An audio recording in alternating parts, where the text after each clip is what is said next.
there it was, as if I suddenly saw the secret beauty of their hearts, the depth of their hearts, where neither sin nor desire nor self-knowledge can reach, the core of their reality, the person that each one of us is in the eyes of the divine. If only they could see themselves as they really are.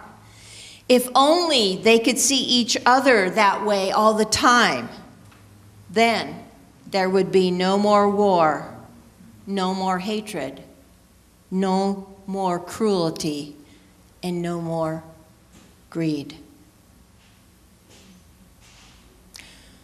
Jesus was a master of this. He saw the Christ within all. And that's why he was able to perform what is called the miracles. Well, we all really have that Christ consciousness in us, and we just have to keep practicing to stay awake to it, and to awake to it to a greater degree. I went to visit one of my friends, Jack Holland, who's in an assisted care home now, and I was telling him I had just gone to Yosemite, and he loved Yosemite, and it reminded him of a story. And he said he was sitting on a rock in the middle of a stream, and the rock was almost like a chair. And so he was sitting there, and the water's running over his feet, and he's just sort of like meditating and just enjoying the beauty all around him. And all of a sudden, he got like the little voice said, "Move quickly, you're in grave danger." And he got up and he walked over to the side of the stream.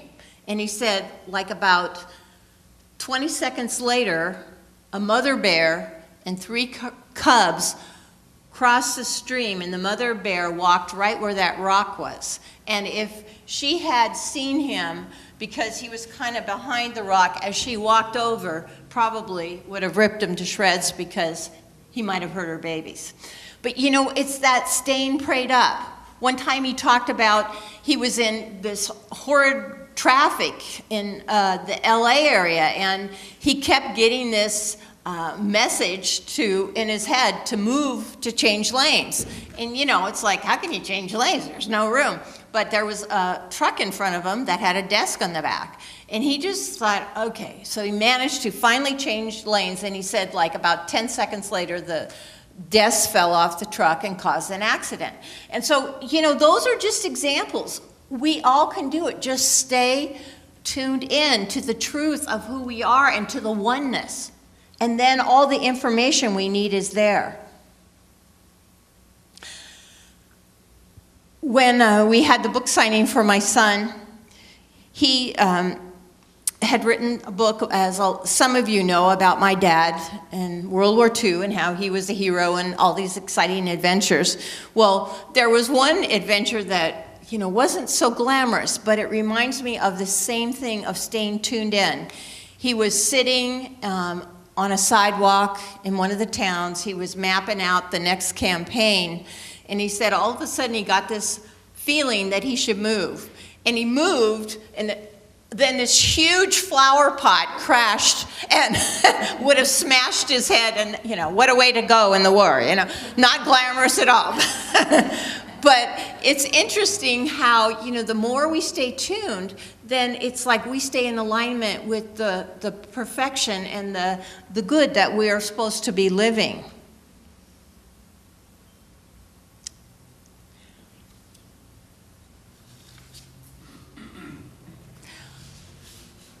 Another thing oneness does is remind us we deserve the highest and the best, right? Because if we're one with the one, if we're expressions of divine spirit, don't we deserve the best? We do. And it's funny, another story about my dad, he was brought up during the Depression, so money was really tight, and he did have sort of the idea in his head that, you shouldn't spend money frivolously. But an interesting thing always happened. When it was time to get a new car because the old one was getting worn out, he would go to the dealer, and the only one available of the model that he wanted was the demo one, which was fully loaded with all the luxuries.